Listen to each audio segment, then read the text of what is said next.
तो आज हम यूनिट 4 अध्याय 6 चुंबकीय प्रेरण यानी विद्युत चुंबकीय प्रेरण पढ़ते हैं। इसमें हम सबसे पहले चुंबकीय फ्लक्स को पढ़ते हैं। ठीक है, सब चुंबकीय फ्लक्स है क्या?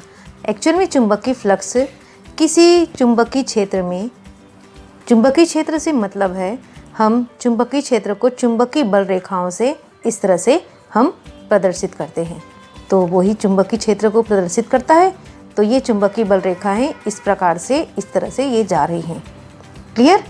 और यहाँ पर और इस तल के यहाँ पर ये जो तल दिख रहा है यानी जो सरफेस है वह इस प्रकार से है कि ये चुंबकीय बल रेखाएं इस तल के लंबवत जाती हैं। यानी चुंबकीय क्षेत्र में किसी तल के लंबवत जो चुंबकीय बल रेखाएं गुजरती हैं, उसी चुंबकीय बल रेखाओं को ही यानी इसी चुंबकीय बल रेखाओं की संख्या ही चुंबकीय फ्लक्स कहलाता है। चलिए हम इसको इस प्रकार से समझते हैं। मैंने यहाँ पर इस फॉर्म में, यहाँ पर तो रेक्टेंगल है, मैंने इस रूप में आपको समझाने की कोशिश करी कि ये हमारा एक तल है, सरफेस है। तो वह तल इस प्रकार से है और इसमें से ये चुंबकीय बल रेखाएं इस प्रकार से जा रही हैं। देखिए ये जो पेन आपको दिख रहा है ये चुंबकीय बल रेखा के रूप में है, ये जिसको चुंबकीय क्षेत्र भी कहते हैं। ठीक है, इस प्रकार से ये मैं ये दो करके बताती हूँ आपको। तो ये चुंबकीय बल रेखाएं इस प्रकार से जा रही हैं। कुछ चुंबकीय बल रेखा इधर से भी जाएंगी, ठीक है, कुछ इधर से भी जा सकती हैं, इस प्रकार से इधर से भी जा सकती हैं। देखिए आप, समझ में आया? ये तल है, इस तल के लंबवत ये जा रही हैं चुंबकीय बल रेखाएं। ओके, तो ये जो चुंबकीय क्षेत्र रेखा जो हैं, यह जो इस तल के अंदर से जो जाती हैं, तल के अंदर से बाहर वाले को हम इनको हम नहीं काउंट करेंगे। देखिए इसको हम देखते हैं। तो इसके अंदर से, इस तल के अंदर से तल के अभिलंबवत या लंबवत गुजरने वाली जो चुंबकीय बल रेखाओं की संख्या होंगी वही चुंबकीय फ्लक्स कहलाता है। क्लियर? एक बार और रिपीट कर देती हूँ। चुंबकीय क्षेत्र में किसी तल के लंबवत गुजरने वाली चुंबकीय बल रेखाओं की संख्या चुंबकीय फ्लक्स कहलाती है। क्लियर? ये आ गया, ये तल है, ये इस प्रकार से, ये हम इनिशियल यानी प्रारंभिक रूप से हम चुंबकीय फ्लक्स को इस तरह से परिभाषित करेंगे। ये आपको समझना, आप को इस चीज़ को समझना बहुत ज़रूरी है। इसी के आधार पर आप चुंबकीय प्रेरण यानी विद्युत चुंबकीय प्रेरण को आप समझ पाएंगे। ओके, तो मेरे ख्याल से ये आपको क्लियर हुआ होगा कि किसी तल के लंबवत गुजरने वाली चुंबकीय बल रेखाओं की संख्या चुंबकीय फ्लक्स कहलाता है। ओके, और चुंबकीय फ्लक्स को हम फाई से डिनोट करते हैं। चुंबकीय फ्लक्स फाई से हम प्रदर्शित करते हैं। क्लियर? और यह जो है यह तल है, इस तल का क्षेत्रफल हम ए लेते हैं। ठीक, अब आप देख रहे होंगे यहाँ पर कि ये चुंबकीय बल रेखाएं कैसे हैं, एक दूसरे के समानांतर हैं। मतलब यहाँ पर ये जो चुंबकीय क्षेत्र है वह एक समान चुंबकीय क्षेत्र होगा। तो हम इसको इस प्रकार से भी कह सकते हैं।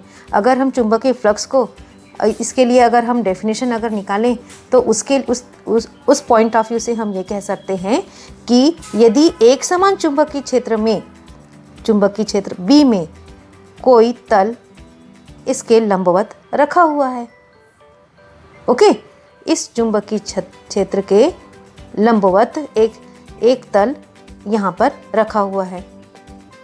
देखिए ये तल ऐसा हो गया लंबवत, चुंबकीय क्षेत्र ऐसे जा रही हैं, तो लंबवत हुआ कि नहीं? तो लंबवत रखा हुआ है। तो इस तल से संबद्ध या बद्ध या इस तल का जो चुंबकीय फ्लक्स रेखाओं की जो संख्या है, जिसे हम चुंबकीय फ्लक्स कहेंगे, उसकी value phi equals to B into A, यानी चुंबकीय क्षेत्र इंटू इस तल का क्षेत्रफल।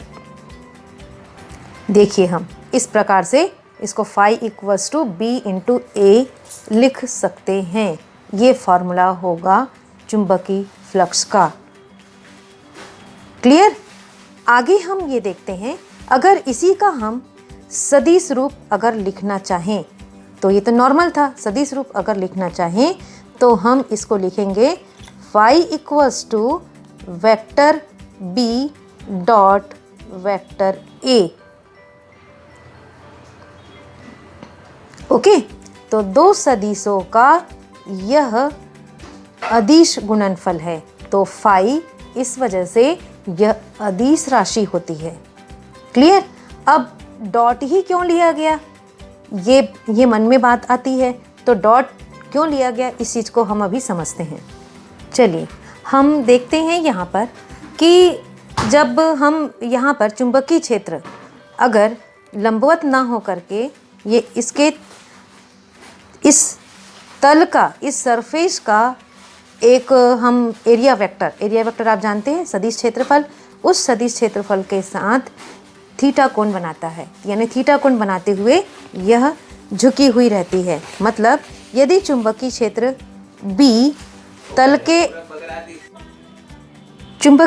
B तल के अभिलंबवत यानी लंबवत न होकर तल पर खींचे गए अभिलंब यानी सदिश क्षेत्रफल से थीटा कोण बना रहा है। क्लियर? तब हम यहाँ पर जो सदिश क्षेत्रफल यहाँ पर जो इस तल से संबद्ध चुंबकीय फ्लक्स का मान हम निकाल सकते हैं दूसरे रूप में। ठीक है, तो चूंकि यहाँ पर phi equals to vector B dot a हम लोग लिए हैं, तो लेकिन दिमाग में ये बात आती है कि हम यहाँ पर वेक्टर बी डॉट ए क्यों लिए, इसको हम vector B dot b cross a क्यों नहीं ले लिए। तो वेक्टर बी डॉट ए की वैल्यू यानी कि बी ए कॉस थीटा होता है, इसकी वैल्यू बी ए साइन थीटा होता है। क्लियर? अभी हम डायग्राम में फिर देखते हैं। देखिए, ये तल हो गया, ये अभिलंब हो गया, ये यानी एरिया वेक्टर हो गया, और ये चुंबकीय क्षेत्र रेखा हो गई। ठीक है, इस प्रकार से। तो यहाँ पर ये जो थीटा की वैल्यू है यहाँ पर किस प्रकार होगी बताइए आप। दोनों समानांतर हैं, यानी थीटा की वैल्यू 0 होगी। क्लियर? तो हर एक इसमें यहाँ पर थीटा की वैल्यू 0 रहेगी, तो थीटा की वैल्यू 0 हो गई। तो यहाँ पर बी ए कॉस 0, तो बी ए यह चुंबकीय फ्लक्स आ रहा है। यहाँ पर अगर हम करते हैं, अगर क्रॉस लेते हैं, है ना, तो बी ए साइन 0 डिग्री, तो ये 0 आएगा। तो वहाँ तो इस कंडीशन में जब ऐसा लिया जाएगा थीटा की वैल्यू तो 0 रहेगी। जब हम दो सदिशों का अगर अदिश गुणनफल यानी क्रॉस प्रोडक्ट लेते हैं तो उस कंडीशन में तो वहाँ पर से तो कोई चुंबकीय फ्लक्स गुजरेगा ही नहीं, यानी चुंबकीय बल रेखाएं गुजरेगी नहीं, यानी वहाँ पर कोई चुंबकीय फ्लक्स रहेगा ही नहीं। तो ये तो पॉसिबल नहीं है। यहाँ से जब इस तरह से चुंबकीय ये सदिश क्षेत्रफल है और ये चुंबकीय बल रेखाएं इधर से गुजर रही है, तो यहाँ से माने कोई ना कोई चुंबकीय बल रेखाएं यहाँ से गुजर रही है, इसका मतलब ये है कि यहाँ पर चुंबकीय फ्लक्स का मान होगा, तो ये सदिश क्षेत्रफल होगा। ये तो सदिश क्षेत्रफल रहेगा ही, चुंबकीय बल रेखाएं कुछ ना कुछ तो गुजरेगी यहाँ से। तो इस वजह यहाँ पर थीटा की वैल्यू क्या हो जाएगी इस कंडीशन में, 0 रहेगी, है ना। हर कंडीशन में 0 रहेगी यहाँ पर। तो इस वजह से यहाँ पर vector B dot vector a लिया जाता है, यानी डॉट प्रोडक्ट लिया जाता है। क्लियर? मतलब यहाँ पर बी ए कॉस थीटा आएगा। ओके, कारण यही है। इस वजह से यहाँ पर चुंबकीय flux phi equals to B A cos phi. ठीक, हम फाई से इसको डिनोट कर रहे हैं। यहाँ पर देखिए, अब यहाँ पर एक बात आपको और बताना चाहूँगी। ये जो बी कॉस थीटा जो है यहाँ पर, यह चुंबकीय क्षेत्र का लंबवत घटक है। चूँकि बी एक सदिश राशि है ना, तो बी सदिश राशि है, तो सदिश राशि का हम समकोणिक घटक निकाल सकते हैं। तो यहाँ पर कॉस थीटा लिया गया है और उसका कारण आपको मैंने अभी बताया। तो बी कॉस थीटा चुंबकीय क्षेत्र का लंबवत घटक है, जिसका हम यहाँ पर यूज़ कर रहे हैं। ओके, अब चलिए हम यहाँ पर बी क्या है, चुंबकीय क्षेत्र सदिश है, ए क्या है, क्षेत्रफल सदिश है यानी एरिया वेक्टर है, ये सारा चीज़ हम देख चुके हैं। क्लियर? उसी को हम एन कैप के रूप में भी हम यहाँ पर लिख सकते हैं, जब हम वेक्टर फॉर्म में लिखेंगे तब यहाँ पर। क्लियर? तो चलिए आप जनरल इसी फॉर्म में आप समझिए। अब चलिए यहाँ पर ये हमने ये जो देखा उसको हम ये इस प्रकार कह सकते हैं कि किसी तल या क्षेत्रफल या सरफेस से बद्ध चुंबकीय फ्लक्स चुंबकीय क्षेत्र सदिश और क्षेत्रफल सदिश के अदिश गुणनफल के बराबर होता है। ये है अदिश गुणनफल। उसी चीज़ को हमने इस प्रकार कह सकते हैं यहाँ पर। क्लियर? तो मेरे ख्याल से आप लोगों को ये चुंबकीय फ्लक्स क्या है यह क्लियर हो गया होगा। ठीक है, फाई इक्वल्स टू बी ए यह होता है, उसका सदिश फॉर्म ये है। और अगर हम वहाँ पर एरिया वेक्टर से चुंबकीय क्षेत्र रेखा यदि थीटा कोण बनाता है तो हम इस प्रकार से phi equals to B A cos theta लिख सकते हैं। ओके, थीटा की वैल्यू 0 है, तो थीटा की वैल्यू 0 कब होगी आप देखिए इस तरह से। यदि यहाँ पर ये तल है ना, और ये बी है चुंबकीय क्षेत्र है, और यह जो है यहाँ पर इस तल पर खींचा गया एरिया वेक्टर है, तो सदिश क्षेत्रफल कह सकते हैं इसको, एन कप से दर्शा दिए या ए भी कह सकते हैं। क्लियर? तो इस प्रकार से यहाँ पर ये सदिश क्षेत्रफल हो गया और ये चुंबकीय क्षेत्र रेखाएं हैं यानी चुंबकीय क्षेत्र हो गया। तो यानी इस कंडीशन में थीटा की वैल्यू कैसी होगी? 0 होगी। आप देखिए ये सदिश क्षेत्रफल हो गया और ये चुंबकीय क्षेत्र रेखा हो गई और ये तल हो गए। तो यहाँ पर थीटा की वैल्यू कैसी बन रही है? 0 बन रही है। ओके, तो हम यहाँ पर हमारे पास जो फॉर्मूला है phi equals to B A cos theta, ये जो हम निकाल रहे हैं यह कब के लिए हम निकाल रहे हैं?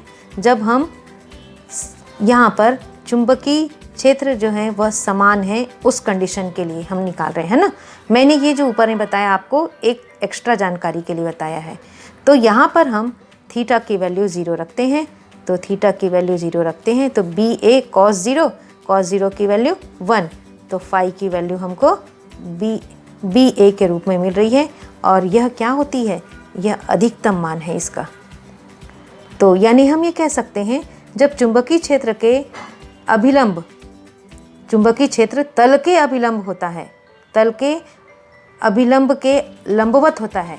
हमने देखा ना अभी, यदि चुंबकीय क्षेत्र तल के अभिलंब, ये जो अभिलंब है यानी सदिश क्षेत्रफल है, इस सदिश क्षेत्रफल के लंबवत है तो इससे गुजरने वाली क्षेत्र रेखाएं या तल से संबद्ध चुंबकीय फ्लक्स अधिकतम होगा। मतलब ये है, आप देखिए किसी भी सरफेस से यानी चुंबकीय फ्लक्स का मान अधिकतम होता है। मतलब इसका मतलब ये है कि किसी भी अगर तल है, तल से चुंबकीय बल रेखाओं की संख्या जितनी ही अधिक होगी, इस प्रकार से चुंबकीय बल रेखाओं की संख्या जितनी अधिक होगी, उस तल से संबद्ध चुंबकीय फ्लक्स का मान उतना ही अधिक होगा। ओके, चलिए अगली कंडीशन देखते हैं। थीटा की वैल्यू 90 डिग्री है। थीटा की वैल्यू 90 डिग्री है मतलब आप देखिए ये तल है, इस तल में चुंबकीय रेखाएं जो हैं वह इस तरह से, चुंबकीय क्षेत्र रेखाएं इस तरह से इस डायरेक्शन में हैं, ऐसा ना हो करके वो इस डायरेक्शन में है, ऐसे डायरेक्शन में है। तो और इसका सदिश क्षेत्रफल इस तरह से है, तो इन दोनों के बीच में जो कोण बनेगा वो कितना होगा? 90 डिग्री का कोण होगा। यहाँ पर थीटा की वैल्यू 90 डिग्री रहेगी। क्लियर? आप देखिए ये तल है, ओके, और आप यहाँ पर ये इसका सदिश क्षेत्रफल है और इससे गुजरने वाली जो चुंबकीय क्षेत्र रेखाएं हैं वो इस तरह से है, इस प्रकार से। तब उस कंडीशन में क्या होगा? यहाँ पर थीटा की वैल्यू 90 डिग्री बनेगी। ठीक है, तो हम phi equals to B A cos theta वाले फॉर्मूले से चुंबकीय फ्लक्स का मान हम निकाल सकते हैं cos 90 डिग्री। cos 90 की वैल्यू 0 तो फाई की वैल्यू 0 आ जाएगी। तो इस प्रकार हम ये कह सकते हैं कि जब चुंबकीय क्षेत्र तल के सदिश क्षेत्रफल यानी अभिलंब के समानांतर होता है तो उससे बद्ध चुंबकीय फ्लक्स का मान 0 होता है। आप अभिलंब शब्द से अगर कंफ्यूज होते हैं तो इनको कई बच्चे कहते हैं कि ये अभिलंब यानी कुछ दूसरा चीज़ है, मतलब सदिश क्षेत्रफल ही है ना। कंफ्यूज नहीं होना है इसमें। आप यहाँ पर भी लिख सकते हैं सेम वैसे ही सदिश क्षेत्रफल। सदिश क्षेत्रफल सरफेस के लंबवत होता है इसलिए उसको अभिलंब कह देते हैं। तो इस प्रकार आप देखिए हम चुंबकीय फ्लक्स को इन कंडीशन के जरिए समझ सकते हैं। चुंबकीय फ्लक्स को दूसरे रूप में भी हम बता सकते हैं। जैसे वहाँ पर चुंबकीय क्षेत्र रेखाएं एक दूसरे के समानांतर हैं तो वहाँ पर यदि वहाँ पर चुंबकीय क्षेत्र रेखाएं समरूप ना हो, समानांतर ना हो, तो वहाँ किसी पॉइंट पर, किसी बिंदु पर चुंबकीय क्षेत्र की तीव्रता यदि B है तो उस स्थिति में हम वहाँ पर उस एरिया का एक छोटा सा अल्पांश लेंगे। जैसे ये एरिया है, इसका हम एक छोटा सा पार्ट ले लेंगे यहाँ पर, इस अल्पांश से गुजरने वाली चुंबकीय फ्लक्स का मान हम निकालेंगे। यदि समरूप नहीं है, माने समान नहीं है, मान लो इस तरह से है, तो यहाँ पर यानी मेन आपको ये समझना है कि यहाँ पर चुंबकीय क्षेत्र समान नहीं है। ठीक, तो उस कंडीशन में हम उस तल से या उस क्षेत्र में एक छोटा सा उसका जो क्षेत्र लेंगे, तल लेंगे, उसका एक अल्पांश लेंगे और उस अल्पांश से गुजरने वाले चुंबकीय फ्लक्स का मान हम डी फाई के रूप में दर्शाएंगे और यह vector B dot vector D A होगा इस प्रकार से। ठीक है, आप जानकारी प्लस के लिए मैं इसको आपको बताई मैं। क्लियर। अब हम वहाँ पर एक जब ये ऐसा कंडीशन है तो उस कंडीशन में हम इस प्रकार से देखें, ये तो छोटे अल्पांश के लिए था। अब उस कंडीशन में यहाँ पर उस पूरे तल से, इस पूरे तल से संबद्ध चुंबकीय फ्लक्स का मान निकालेंगे। अभी हमने एक छोटे से पार्ट का इतना का निकाला, अब हम पूरे तल से संबद्ध चुंबकीय फ्लक्स का मान निकालते हैं। तब हम क्या करेंगे, इसका इंटीग्रेशन कर देंगे। तो phi equals to integration of D phi हो जाएगा और फिर इधर integration of vector B dot D A. अब हम इसी को इस तरह से लिख सकते हैं B D A cos theta. मैंने आपको कॉस थीटा क्यों लिया ये सारा चीज़ बता दिया है। तो हम इस तरह से भी इसकी वैल्यू निकाल सकते हैं जब समरूप ना हो उस कंडीशन में। सही मात्रक इसका वेबर होता है, इसको WB से दर्शाया जाता है। दूसरा, पहला मात्रक तो वेबर हो गया, जनरली इसी को यूज़ किया जाता है। दूसरा मात्रक होता है इसका टेस्ला मीटर स्क्वायर। इस शॉर्ट फॉर्म में ऐसा लिख सकते हैं हम इसको। ठीक है, 1 मार्क्स के क्वेश्चन में कभी पूछ देते हैं तो इनको आप याद रखिएगा। अब हम देखते हैं CGS मात्रक। CGS मात्रक आपको पता होगा, इसका मैक्सवेल होता है, इसको MX से डिनोट कर दिया जाता है। और दोनों में ये रिलेशनशिप है, यहाँ पर देखिए कि 1 वेबर इक्वल्स टू 10⁸ मैक्सवेल। ये सब आप 1 मार्क्स के क्वेश्चन के लिए आप प्रिपेयर करिए। थर्ड, इसी को हम न्यूटन प्रति मीटर एम्पियर के फॉर्म में लिख सकते हैं। विमी सूत्र भी निकाल सकते हैं, कभी कभी पूछ देते हैं, है ना, तो वो भी आपको प्रिपेयर करना ज़रूरी है। फॉर्मूला है फाई इक्वल्स टू BA।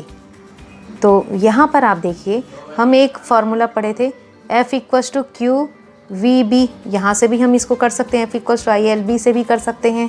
ठीक है, तो हम इस वैल्यू को फिर अब रखते हैं यहाँ पर। तो यहाँ से हम फिर B की वैल्यू यहाँ पर रख सकते हैं। आप देखिए B equals to F upon QV, ये तो phi equals to F upon QV into A। तो आप देखिए बल का ml t-2 यह हो गया। इस A का L2 आवेश का आप को पता है कि V इक्वल्स टू आप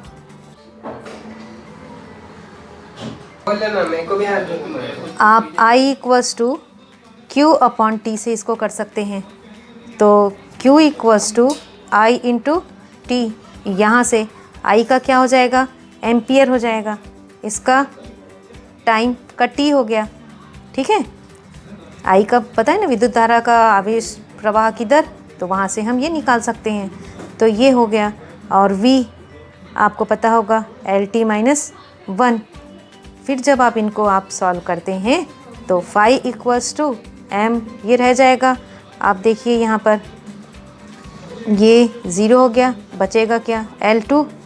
और T का आप देखिए, T आप देखिए -2, यहाँ पर +1, ये -1 कैंसिल, इधर T-2। और आप ये A आएगा तो A इन्वर्स, देन चुंबकीय फ्लक्स का मात्र यहाँ पर विमीय सूत्र हम इस रूप में दर्शा सकते हैं। केवल आपको फॉर्मूले पता होना चाहिए, आप निकाल सकते हैं। क्लियर? तो इस प्रकार से हम देख सकते हैं। इसी के अकॉर्डिंग चुंबकीय क्षेत्र का भी मात्रक निकाला जाता है, वो हम थोड़ा देख लेते हैं। चलिए, मैंने वैसे बताया भी है पहले आपको, फिर भी इस परिप्रेक्ष्य में आपको बता देती हूँ।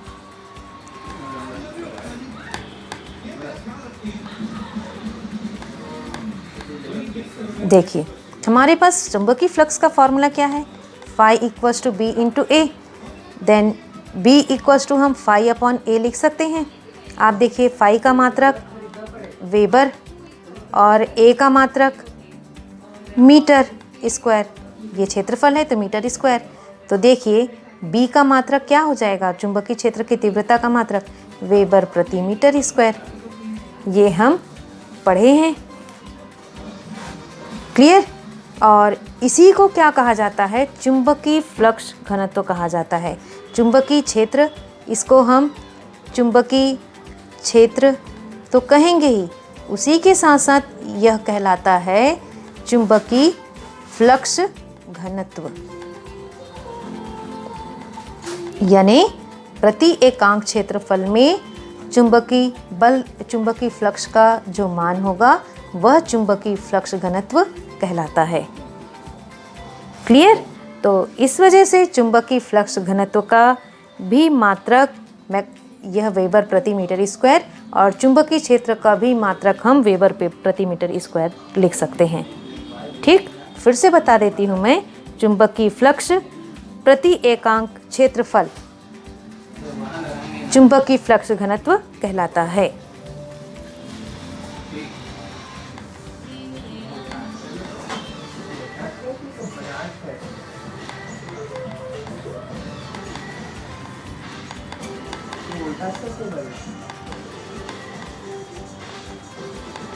यह चुंबकीय फ्लक्स घनत्व कहलाता है। ओके, तो इस हिसाब से हम ये लिख सकते हैं, ये कह सकते हैं 1 वेबर प्रति metre square equals to 1 newton प्रति, चुंबकीय क्षेत्र का मात्रक आपको पता होगा, दूसरा न्यूटन प्रति एम्पियर मीटर होता है। इस प्रकार से भी हम लिख सकते हैं। तो मेरे ख्याल से आप लोगों को क्लियर हो गया होगा। इसी के साथ साथ आपको एक चीज़ और बता देती हूँ, यहाँ पर ये चुंबकीय फ्लक्स 2 प्रकार से हम इनको कह सकते हैं। फर्स्ट, यह धनात्मक चुंबकीय फ्लक्स होता है,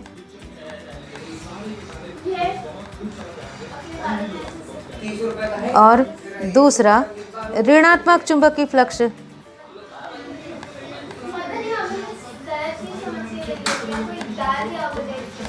ठीक है, तो यानी इनको देखिए आप, यदि तल पर खींचा गया अभिलंब क्षेत्र की दिशा में थीटा कोण बनाता है, तो वहाँ पर उसका मान जो है, थीटा का मान मतलब इस प्रकार से मैं बताती हूँ इसको कि यदि तल पर खींचा गया अभिलंब क्षेत्र की दिशा में है, तल पर खींचा गया अभिलंब यदि क्षेत्र की दिशा में है, ठीक है, ये अभिलंब ये क्षेत्र की दिशा में है, आप देखिए, तब यहाँ थीटा की वैल्यू क्या है, 0 है। और तो यहाँ पर जो चुंबकीय फ्लक्स होगा वह धनात्मक होगा। क्लियर? ये है धनात्मक चुंबकीय फ्लक्स।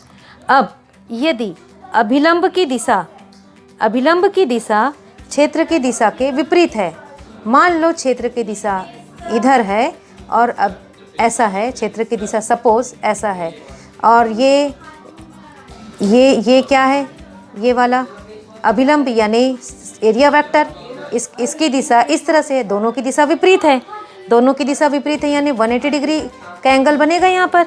तो 180 डिग्री का एंगल बना यानी यहाँ पर चुंबकीय फ्लक्स ऋणात्मक होगा। क्लियर? तो इस प्रकार से हम यहाँ पर इनको समझ सकते हैं, धनात्मक चुंबकीय फ्लक्स और ऋणात्मक चुंबकीय फ्लक्स।